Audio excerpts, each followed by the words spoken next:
Bom, pessoal, queria agradecer a presença de vocês nesse evento muito especial, que eu não sabia que ia ser tão especial assim.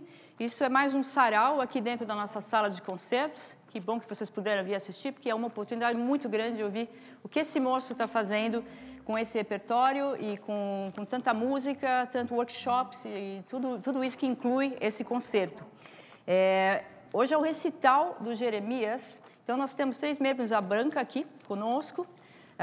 Vocês que estão assistindo, então, vocês vão poder presenciar mais do que música. Ele vai falar um pouco sobre as peças. Enfim, o recital curto, né? Mas eu gostaria de, principalmente, fazer menção aqui ao pessoal, os convidados, que o Jeremias reuniu um time de convidados maravilhoso aqui. Tem na percussão, tem a Adriana Laranjeira, César Zoppi, Renato Leme, aí tem o Márcio Silva no clarone, e aí os especialistas da música popular, ele importou o Cacá lá da onde era mesmo aquela cidade? Carnaíba, veio o Cacá Malaquias, veio fazer mais do que música com a gente, veio ensinar um pouco do espírito do Nordeste para a gente. O Guilherme Ribeiro no acordeon. E o Guegué Medeiros está lá no fundo, depois vai vir para frente. Tá bom? Bom, eu abri, agora eu acho que o professor Ossegrin vai falar um pouquinho.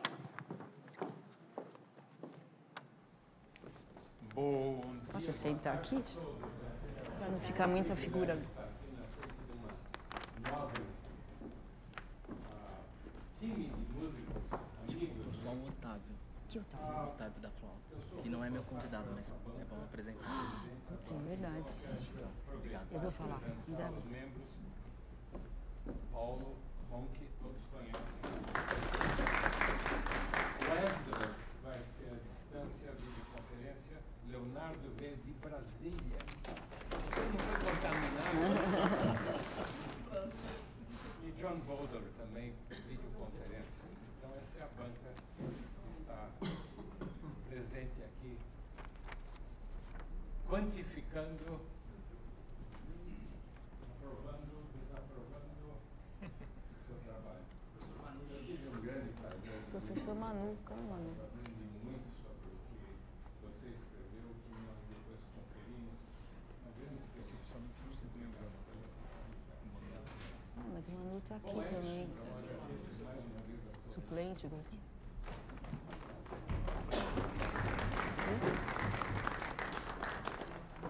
Ai, não fala?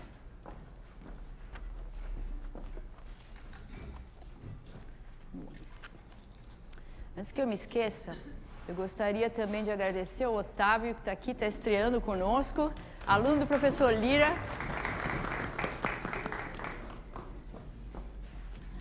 Vamos lá?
Bom dia ou boa tarde a todos.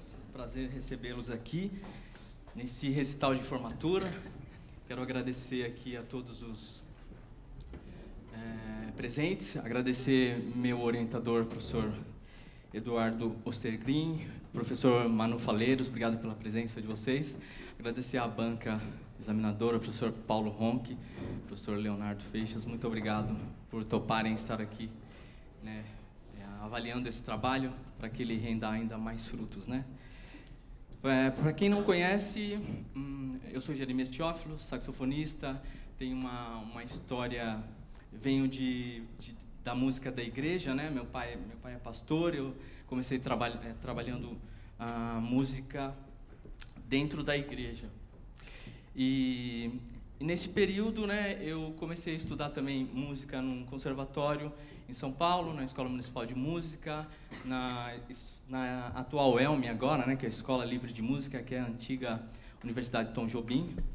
E depois de lá, vim para a Universidade de Campinas, fiz o bacharelado aqui, o mestrado, e agora estou no doutorado. Não queria ficar de costas para vocês.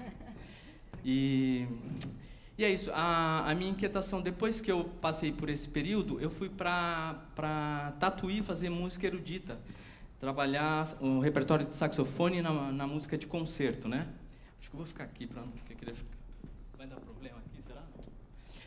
Então, nesse período que eu estudei a música de concerto, né, para saxofone, eu passei por alguns concertos como o da Radamés em Atali, né, que tem um concertino para saxofone e pequena orquestra, concerto de Villa-Lobos, e passei também por alguns trabalhos na Orquestra Sinfônica, né, aqui de Campinas, Ribeirão Preto, desenvolvendo o saxofone, né, na questão dele dentro da orquestra, na questão de timbre, de sonoridade, de fraseado.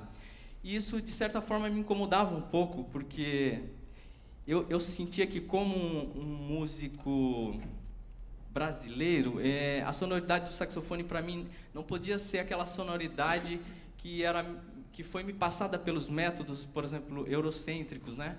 Eu via, talvez, uma possibilidade de estar mais próximo, por exemplo, do Paulo Moura, ou até um equilíbrio aí entre essa questão de timbres, né? A questão de fraseado melódico também. E decorre daí que veio essa inquietação em escrever uma peça que contemplasse aí o saxofone dentro da orquestra sinfônica. E essa peça agora que nós ouvimos, que ainda não é a minha, que a gente vai tocar logo a mais, é a peça do Germano Fonseca, que tem o nome Nuances Nordestinas. Ele fez uma composição sobre minha encomenda, que tem como parte da pesquisa, né? Um objetivo específico da minha pesquisa é trazer o saxofone também ainda mais próximo da orquestra sinfônica, né? Fomentar o repertório para o saxofone. Então essa foi a primeira peça que nós ouvimos aí, Nuances Nordestinas, do Germano Fonseca, que é um violista aqui da Orquestra Sinfônica de Campinas. Vamos para a próxima?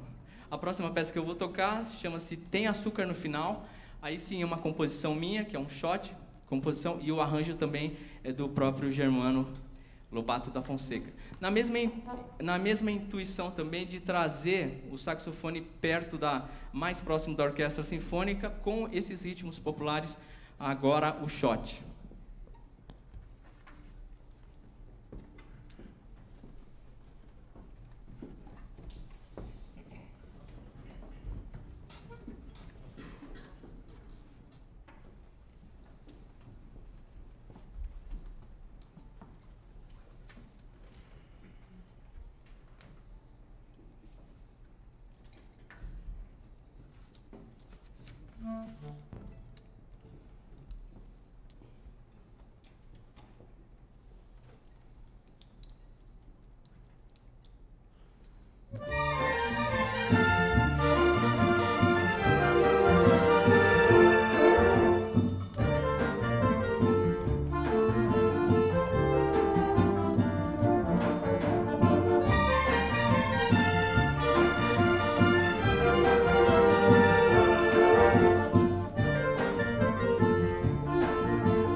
próxima peça, Variações de Baião Maracatu, que é o objeto central da minha pesquisa.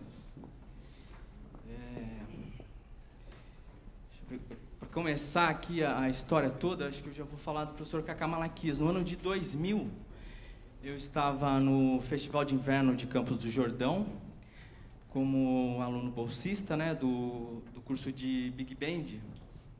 E aí, num sábado, a banda Mantiqueira foi se apresentar na Praça do Capivari.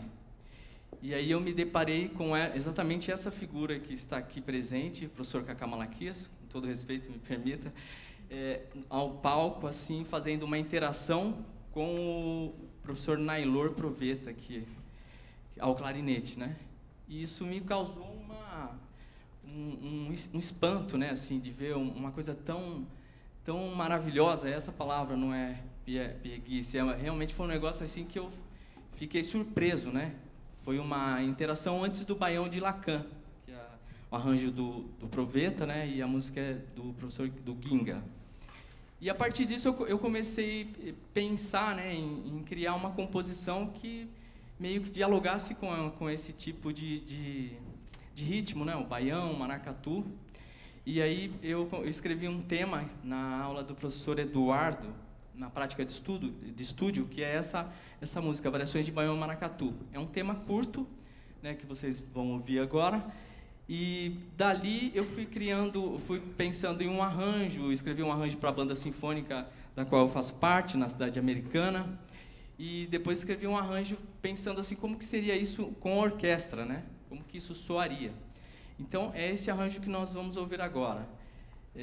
Talvez eu fale um pouquinho mais sobre as estratégias que nós tivemos para que esse concerto, né, dessa obra se tornasse cada vez melhor, né? Trazendo especialistas, né? Nós trouxemos o professor Cacá Malaquias, que falou sobre os sopros, né? Ele conversou com várias pessoas aqui, ele gravou um vídeo falando também do que ele achava da peça, das questões de articulação, das questões de fraseado, né? Trouxemos também o professor Guegué Medeiros, que está aqui conosco, uma grande honra também, que falou também sobre a questão de como negociar a percussão dentro da orquestra sinfônica em se tratando desses ritmos populares, né? O professor Guilherme também trouxe uma grande contribuição, falando também da questão da interpretação, né, desses ritmos, e com a sua prática interpretativa ao acordeão, com todo esse resfolego, esse sanfonado aí que ajuda a gente a trilhar um pouco melhor a questão dessa prática interpretativa. E, além disso, eu também vou citar mais uma das estratégias apenas. Ao longo dos anos que eu vim trabalhando com esse arranjo, eu pensei à medida que eu ia ouvindo, várias vezes, ouvindo, me veio a imagem de um personagem nordestino, né, que está lá na década de 50, com a sua vida triste, querendo talvez ter uma vida melhor para sua família, e aí ele pensa em vir para a região sudeste, melhorar a sua vida com a sua família, né? E aí é o primeiro movimento da minha peça, que eu chamo de Vereda, né, que vocês vão ouvir. E no segundo movimento é um movimento que se chama Lamento Sertanejo, que é onde esse suposto nordestino ele está divagando entre o pensamento de vir para cá, para a cidade grande ou não, tipo uma certa sofrência, um lamento, né, quase um choro, né, chorando, meio que preocupado com a sua vida ali. E o terceiro movimento é um coreto, que é onde ele tenta buscar a ajuda do divino numa missa de domingo, né, onde tem balões, onde tem folguedos, onde tem banda de pífanos, né? Então, esses são os três movimentos. E, junto a isso, eu trago também, no início na introdução desse arranjo, o aboio, relembrando aí, né, o canto para chamar o gado, né, o canto para os gados. E ainda nesse meio a gente traz um repente que eu chamo de repente instrumental, que é uma improvisação entre dois elementos, né, dois intérpretes, e depois eu falo mais a respeito, eu acho melhor vocês ouvirem, e aí vocês vão conseguir talvez interpretar musicalmente esse texto que eu estou dizendo agora.